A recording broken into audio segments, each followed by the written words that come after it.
नमस्कार। आज मैं फिर आपके सामने अपराध की एक और घटना लेकर आया हूं।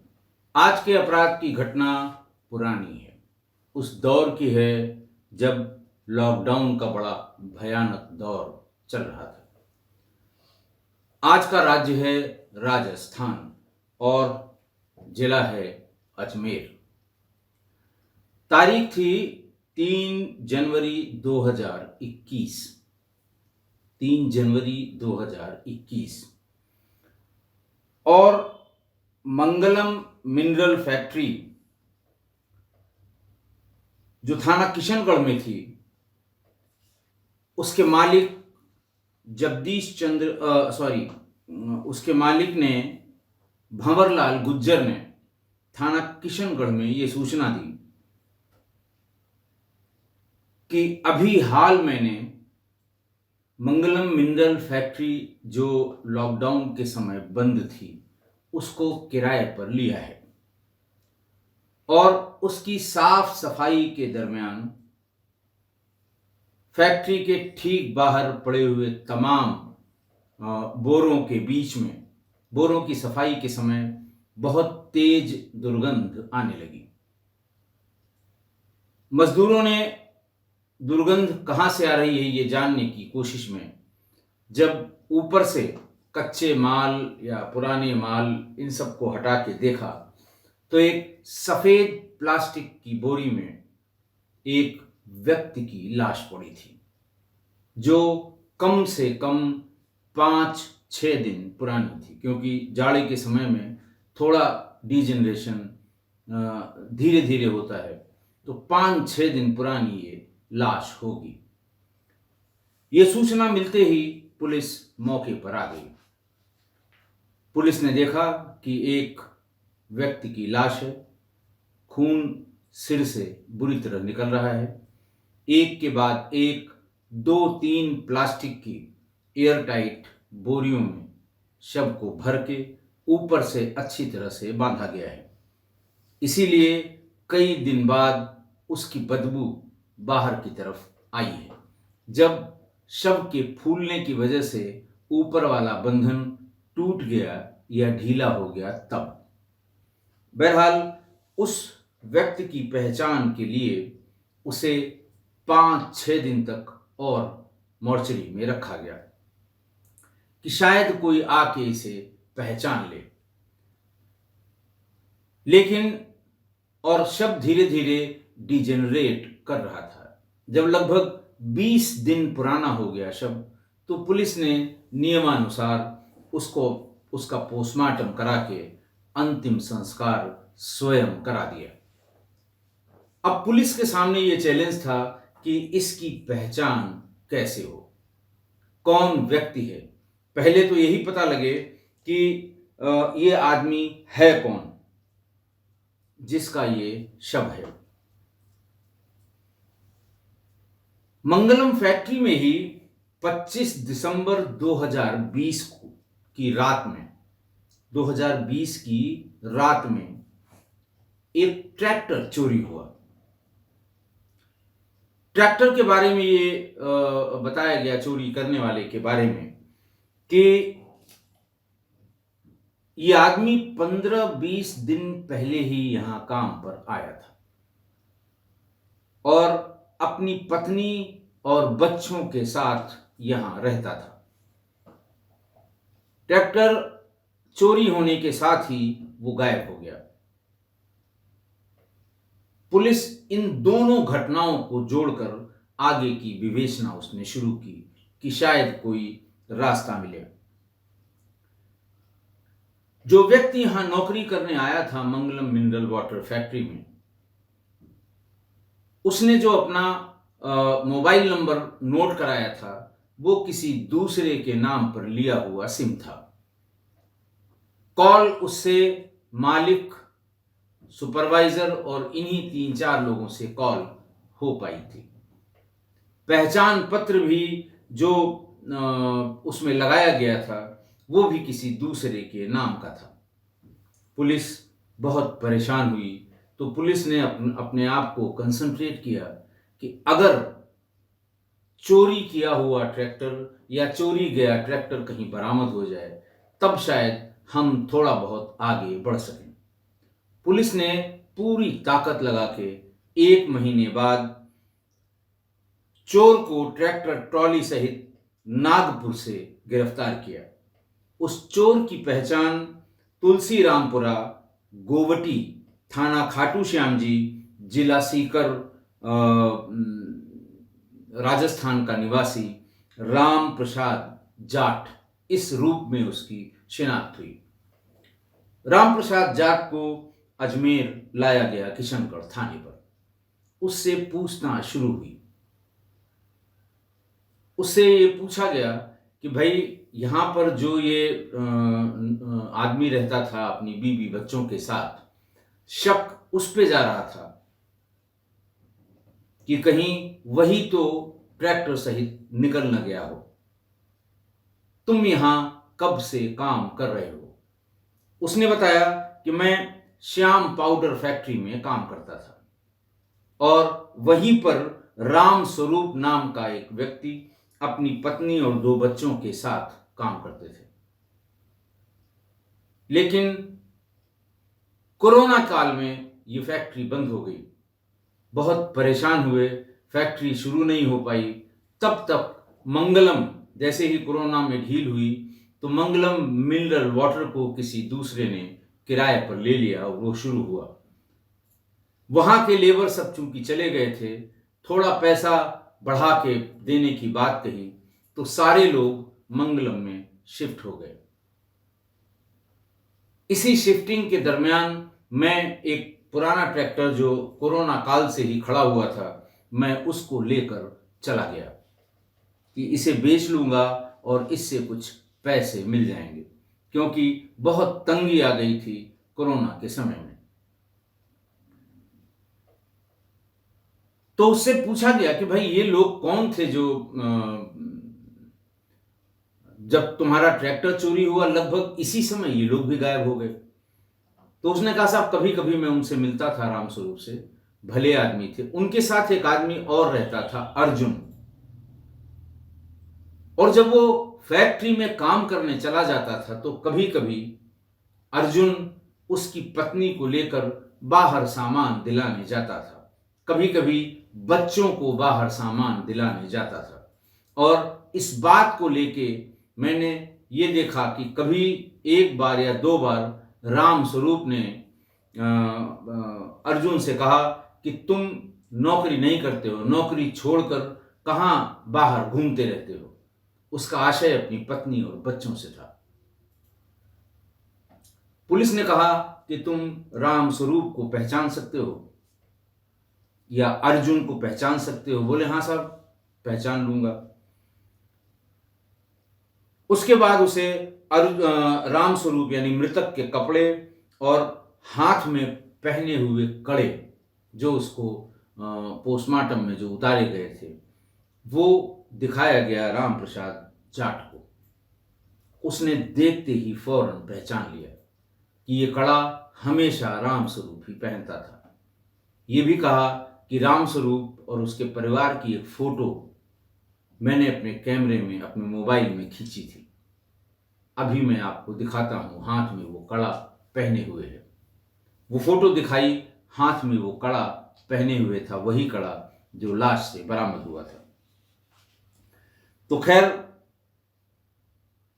पुलाला खेड़ा, फुलिया कला, जहां का ये रहने वाला था राम स्वरूप, गांव खेड़ा पालोला, जिला भीलवाड़ा, वहां से इसके भाई को बुलाया गया। भाई का नाम था मिश्री बलाई। मिश्री बलाई ने भी आकर शिनाख्त की कि ये हमारा भाई राम स्वरूप ही है।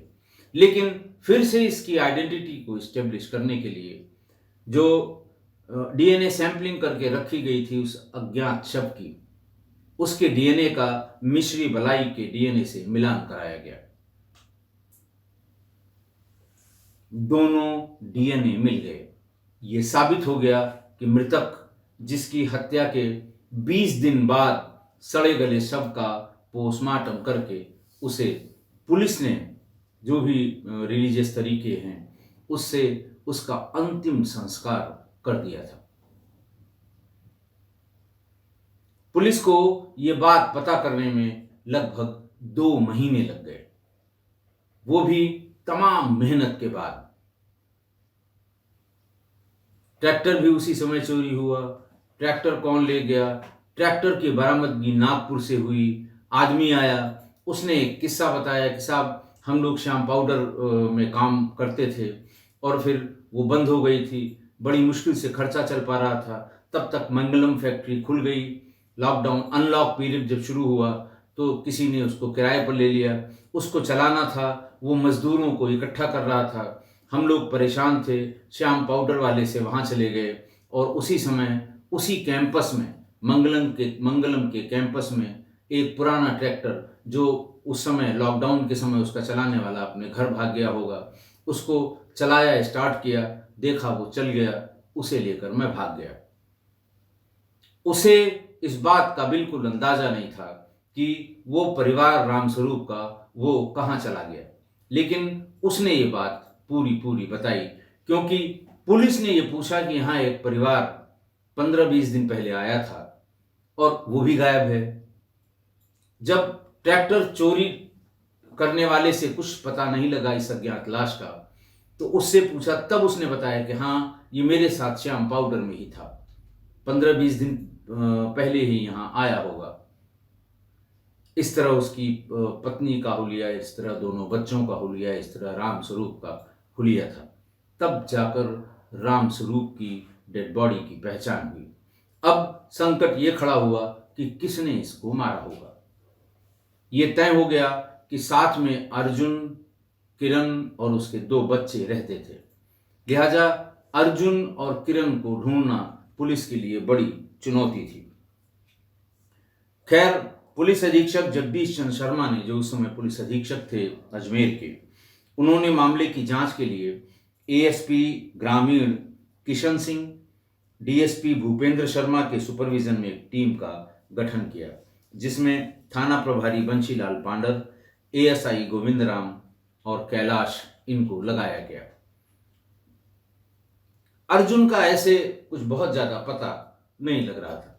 धीरे धीरे अर्जुन पुरानी जगह, जहां श्याम पाउडर वाले के यहाँ, जहां वो इन लोगों के साथ नौकरी करता था, वहां पर रिकॉर्ड के ढूंढने से इसका कुछ थोड़ा बहुत पता, जो लोग इनके साथ थे उनसे थोड़ा थोड़ा पता लगने लगा।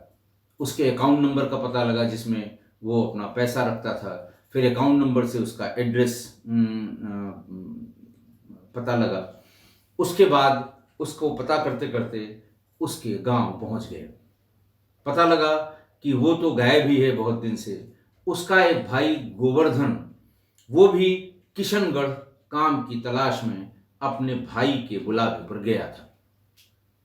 पुलिस ने फिर उसी फैक्ट्री के आसपास गोवर्धन की तलाश की, लेकिन ये पता लगा कि गोवर्धन के घर वालों ने जो उसका मोबाइल नंबर दिया था वो नंबर भी उसने चेंज कर लिया। गलती उससे सिर्फ ये हुई कि सिम तो बदला, मोबाइल का सेट नहीं बदला। आईएमआई रन कराने पर उसका नया मोबाइल, उसका नया सिम, नया नंबर पुलिस को पता लग गया। पुलिस ने ट्रैक किया और उसको ट्रैक करके गोवर्धन को पकड़ लिया। गोवर्धन से पूछा गया कि कहाँ गए तुम्हारे भाई अर्जुन और रामस्वरूप जिसकी हत्या हुई है उसकी पत्नी किरण, क्योंकि तब तक श्याम पाउडर और मंगलम दोनों फैक्ट्रियों में जो लोग इनके साथ काम कर चुके थे उनसे पूछताछ की गई तो सभी ने दबी जुबान से बताया कि रामस्वरूप बहुत मेहनती और बहुत अच्छा आदमी था, लेकिन उसकी पत्नी का संबंध इसी अर्जुन से हो गया था। ज्यादातर समय अर्जुन उसके घर पे ही रहता था क्योंकि किरण ही उसका खाना बनाती थी और साल 6 महीने में 1-2 बार वो अपने गांव जाया करता था। ये बात गोवर्धन ने भी बताई कि बहुत कम वो गांव आता था, पैसा वो भेज दिया करता था अकाउंट में। जिस अकाउंट में वो पैसा भेजा जाया करता था वो भी पुलिस ने चेक किए, तो पता लगा कि हाँ, घर के खर्चे के लिए थोड़े बहुत पैसे वो भेजा करता था। जब गोवर्धन से कड़ाई से पूछताछ की गई तो उसने बताया कि साहब, ये दोनों देवास के किसी जंगल में अकेले रहते हैं 2 बच्चों के साथ। पुलिस ने उसको जीरो इन करके घटना के लगभग 3 महीने बाद देवास के जंगलों से 10 साल की लड़की और 8 साल के लड़के के साथ अर्जुन और किरण को बीच जंगल में अकेली झोपड़ी में रहते हुए गिरफ्तार किया। जरूरत का सामान देवास से ले आते थे, खाना पीना अपना करते थे। उसके बाद वहीं जंगल में लकड़ी वाले जो काम करने वाले ठेकेदार हैं उनके यहाँ नौकरी करता था। गिरफ्तारी के बाद पुलिस ने बच्चों से बात की कि तुम्हारे पापा कहाँ हैं। बच्चों ने बताया कि हम हमेशा अपनी मम्मी और अर्जुन से पूछा करते थे कि पापा कहाँ हैं, तो मम्मी बताती थी कि पापा के ऊपर एक केस हो गया है, वो जेल में है, जब जेल से छूटेंगे तब आएंगे। पुलिस ने उससे पूरी डिटेल में पूछताछ की। उसने एडमिट किया कि हाँ, मेरे और किरण के बहुत गहरे संबंध हो गए थे और किरण को मैं किसी कीमत पे छोड़ नहीं सकता था। यही बात किरण ने भी बताई। और रास्ते में एक दिन आड़े आ गया रामस्वरूप, तो उसको अर्जुन ने ही सब्बल से सिर पर वार करके मार दिया था। मारने के बाद दोनों ने मिलकर जल्दी जल्दी उसको बोरे के भीतर बांधा। चूंकि लॉकडाउन का असर चल ही रहा था, बहुत ज़्यादा उस समय ट्रैफिक खुला हुआ नहीं था, तो उसको जल्दी से बांध के और उसे जहाँ पर सारा मलबा मंगलम का पड़ा रहता है वहीं नीचे दबा दिया था। बहरहाल पुलिस ने किरण और अर्जुन को गिरफ्तार करके जेल भेज दिया। बच्चों को उनके पिता के घर गांव पालोला, गांव खेड़ा पालोला, वहाँ से उनके परिजन और उनके भाई जो मिश्री लाल थे वो उसे वहाँ ले गए। आज की घटना। अब देखिए, घटना के सीक्वेंस को अगर आप देखिए तो किरण सबसे पहले अपने गांव खेड़ा पालोला भीलवाड़ा से अपने इमीडिएट पड़ोसी राम स्वरूप के साथ चली गई। गांव वालों ने इसका बहुत विरोध किया। पूरा गांव गुस्से से उबलने लगा। उसका कारण एक ये था कि वो पड़ोसी थी, दूसरा बचपन से ही वो राम स्वरूप को राखी बांधती थी कि ये मेरा भाई है, मुंह बोला भाई। कोई रिश्ता नहीं था लेकिन मुंह बोला भाई और वो मुंह बोली बहन। तो राम स्वरूप की हिम्मत कैसे पड़ी कि बहन को भगा कर ले गया, और बहन की हिम्मत कैसे पड़ी कि मुंह बोले भाई के साथ भाग गई। दोनों के खिलाफ गांव में बड़ा जबरदस्त गुस्सा था। गांव ने मिलकर दोनों का श्राद्ध कर्म भी कर दिया कि हम लोगों के लिए दोनों ही मर चुके हैं। उसके पीछे जो कारण था वो ये था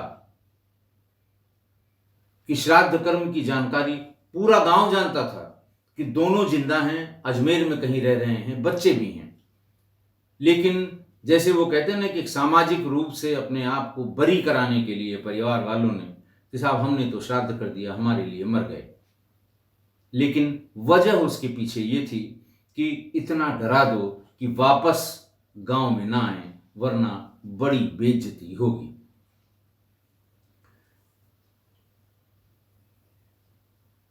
वहां फैक्ट्री में श्याम पाउडर में इसी बीच में अर्जुन आ गया। अर्जुन सुपरवाइजर था वहां का, देखने में अच्छा भला था, तनख्वाह भी रामस्वरूप से ज्यादा थी। किरण की नजर अर्जुन पे पड़ गई। अर्जुन भी लगातार पहले बच्चों को कभी टॉफी दिला दी, कभी चॉकलेट दिला दी, कभी पेप्सी पिला दी, कभी कोका कोला पिला दिए। लड़की लड़के दोनों को अक्सर बाजार ले जाना और उन्हें चिप्स, पापड़, दुनिया भर की चीजें जो बाजार में बच्चे पसंद करते हैं वो दिलाने लगा। राखी के थोड़ा पहले, अगस्त में संभवतः रक्षाबंधन पड़ा होगा, तो अगस्त से जब रक्षाबंधन आने वाला था उससे थोड़ा पहले एक दिन जब वो मिलने आया अर्जुन किरण से, तो किरण ने कहा कि मुझे ऐसा लगता है कि तुम्हारा यहाँ आना या बच्चों को सामान दिलाने के लिए ले जाना राम स्वरूप को खटक रहा है, थोड़ा अच्छा नहीं लग रहा है। तो ऐसा करना कि तुम रक्षाबंधन के दिन आना, मैं तुम्हें, और ऐसे समय आना कि राम स्वरूप भी हो, बच्चे भी हों, तो मैं तुम्हें राखी बांधूंगी, तुम उसके एवज में 100-101 रुपए जो भी दिया जाना है दे देना, मिठाई खिलाऊंगी, बच्चे तुमको मामा कहेंगे, ये उसी समय में इंश्योर कर लूंगी। अर्जुन ने वही किया। रक्षाबंधन के दिन गया, राखी बंधवाई, बच्चे मामा मामा कह के चिल्लाए और बात आई गई हो गई। लेकिन इस मूर्ख किरण ने ये नहीं सोचा कि ऐसे ही राखी बांध के वो राम स्वरूप के साथ भागी थी।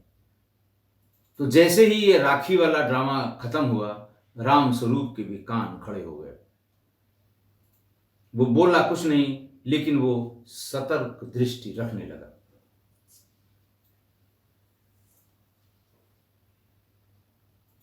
तभी लॉकडाउन हो गया 25 मार्च 2020 को।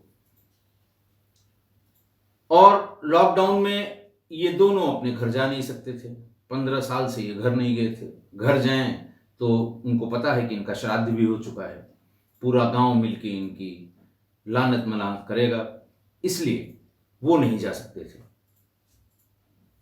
अर्जुन से कहा गया कि अकेले अकेले बहुत से लोग, पूरा इलाका, इंडस्ट्रियल एरिया खाली हो गया, तुम भी चले जाओ, यहाँ कब तक रहोगे, फैक्ट्री बंद है, बहुत मुश्किल से खाने के लिए मालिक सामान भेज रहा है, सरकारी मदद भी यहाँ तक पहुँच नहीं पा रही है, बेहतर है कि तुम घर चले जाओ। वो भी एक दिन गया, अगले दिन लौट के आ गया कि मैं फला जगह पहुँच गया था, लेकिन पुलिस ने मेरी पिटाई की, मुझे भगा दिया, मेरी हिम्मत नहीं है घर जाने की। और ये ड्रामा करके उसने यही बताया कि वो घर नहीं जा पाया या नहीं जा सकता। फिर वहीं वो लोग रहने लगे। दिसंबर में जैसे ही कोरोना की ढील शुरू हुई, यूनिट्स अपना काम करना शुरू कर दी, तो श्याम पाउडर से वो मंगलम में आ गया, क्योंकि श्याम पाउडर बंद थी, वो खुल भी नहीं पाई। मंगलम मिनरल वाटर को किसी ने किराए पर ले लिया, काम शुरू कर दिया, लेबर की ज़रूरत थी, ये लोग शिफ्ट करके वहाँ चले गए। अब नई जगह गए थे, बहुत आइडिया नहीं था, और उसने बताया कि नई जगह थी, नई जगह हम लोग बच्चों को शिफ्ट किया था, जो सर्वेंट्स क्वार्टर थे उस क्वार्टर में हम रह रहे थे, और शराब बंदी चल रही थी, या 2-1 दिन पहले खुली थी। आपने देखा होगा उस समय टीवी में और अखबारों में, जब शराब के लिए पहली बार दुकानें खुली थी, तो किलोमीटर किलोमीटर भर लाइन, दिल्ली जैसी जगहों में अच्छे कपड़े पहने हुए लोग लाइन में लगे हुए थे। तमाम किस्से कहानी भी थे, कोई 20 बोतल ले जा रहा था, कोई 10 बोतल ले जा रहा था, इस तरह के बहुत किस्से कहानी।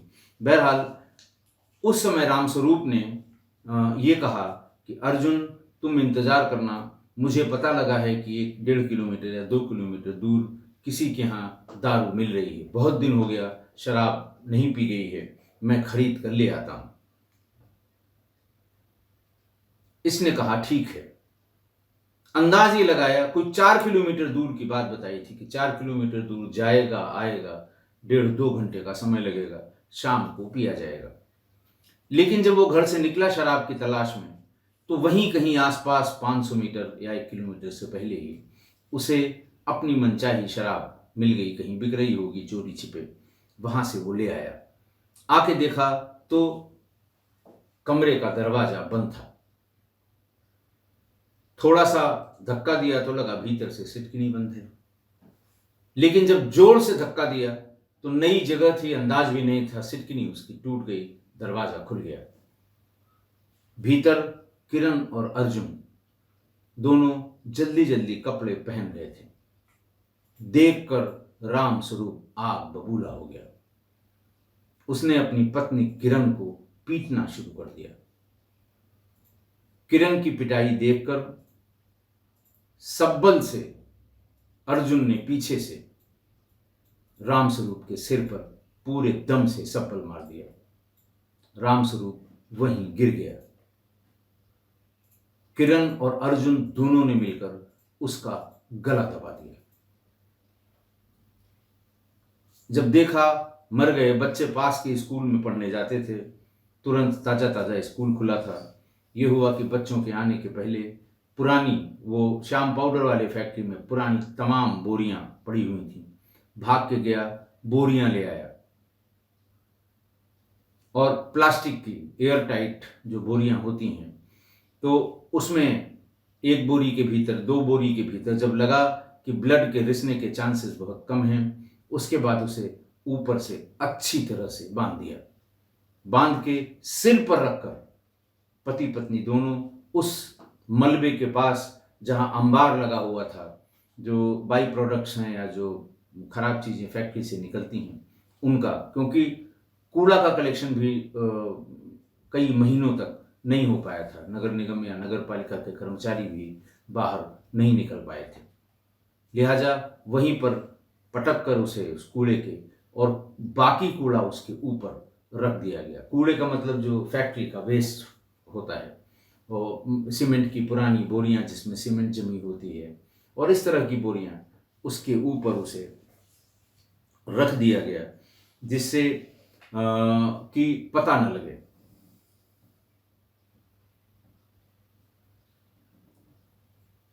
अब देखिए कि ये राखी जो बांधी जाती है या रक्षाबंधन या रक्षा सूत्र, ये बहुत पवित्र धागा होता है।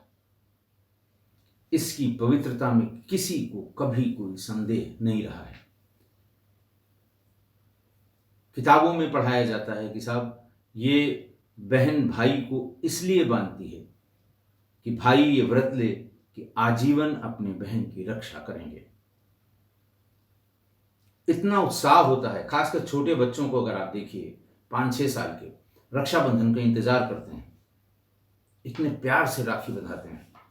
जब उनको समझ हो जाती है तो उनकी समझ में यही आता है कि बहन की रक्षा हमें या बहन की बात हमें हमेशा माननी है। ये तो हुई चलन की बात, पुरानी बात, जमाने की बात। एक नया रिश्ता आया है, मुंह बोला भाई और मुंह बोली बहन। ये भी उसी रक्षाबंधन में चिपक गया आके। मुंह बोला भाई मुंह बोली बहन से राखी बंधवाता है। अचानक ये पैदा हो जाते हैं कि साहब तुम मेरी बहन की तरह हो या तुम मेरे भाई की तरह हो, अच्छा मैं रक्षाबंधन में आऊंगी तो मैं राखी बांधूंगी। अब जो लोग इस रिश्ते को, मुंह बोले भाई बहन, जो लोग इस रिश्ते को श्रद्धापूर्वक हृदय से मानते हैं, उनको मैं क्या, कोई कभी टिप्पणी उन पर नहीं करेगा। लेकिन पता नहीं क्यों मैं इस तरह के रिश्तों को ज्यादातर शंका की दृष्टि से हमेशा अपने कैरियर में देखता रहा। जैसे ही आता है कि अरे साहब वो तो उसकी मुंह बोली बहन थी, अरे साहब वो तो उसका मुंह बोला भाई था। ऐसी शंका के पीछे एक कारण है। जौनपुर में मेरी पोस्टिंग के दरमियान, उसके डिटेल्स भी कहीं होंगे, मैं कभी बताऊंगा, अचानक पता ये लगा कि एक पति पत्नी अपने घर में मृत पाए गए। उन्हें जहर दिया गया था, क्योंकि ढेर सारी उल्टियां और जो उसका टेस्ट हुआ उसकी बदबू आ रही थी कि उन्हें जहर दिया गया। लड़का घर में था नहीं, फरार हो गया, गायब हो गया। गांव की ही एक लड़की भी गायब हो गई, शायद जफराबाद की ये बात होगी, वर्ष 93-94 में। तो साहब वो गायब हो गई। खैर पुलिस ने कड़ी से कड़ी मिलाई तो ये पता लगा कि लड़के ने अपने माँ बाप को जहर देकर लड़की के साथ भाग गया, जबकि लड़का लड़की का मुंह बोला भाई था और वो मुंह बोली बहन थी। मोबाइल का दौर था नहीं, मुखबिरों से ही पता लगता था। 3-4 महीने बाद ये पता लगा कि ये दोनों मुंबई में कहीं देखे गए हैं। जौनपुर के बहुत से लोग मुंबई में रहते हैं। सब जो स्टैटिक फोन उसमें लैंडलाइन का था, एसओ ने, जफराबाद के एसओ ने बहुत से लोगों से संपर्क करके, और उस समय फैक्स से फोटोग्राफ भेजे जाते थे, भेज के फाइनली लोकेट किया। 7-8 महीने बाद दोनों गिरफ्तार होकर लाए गए थे। मैंने भी पूछताछ की थी और तब से पता नहीं क्यों इस मुंह बोले भाई और मुंह बोले बहन अगर कोई ये रिश्ता बताता है तो मेरे निगाह में ये खटकता है। इसलिए अगर कोई अचानक मुंह बोला भाई या मुंह बोली बहन बन जाए, मैं किस्सा कोई परिवार को बता रहा हूं कि किसी के यहां कोई अचानक मुंह बोला भाई प्रकट हो जाए या अचानक मुंह बोली बहन प्रकट हो जाए तो पूरे परिवार के कान खड़े हो जाने चाहिए, वरना आप जानते हैं कि सावधानी हटी दुर्घटना घटी। आज मैं कम्युनिटी में एक लिंक पोस्ट कर रहा हूं। न्यूज़ 18 की एक महिला पत्रकार मेरे कार्यालय आई थी और ये अभी जो अतीक अहमद का चल रहा है, इसमें एक फरार अभियुक्त है गुड्डू मुस्लिम।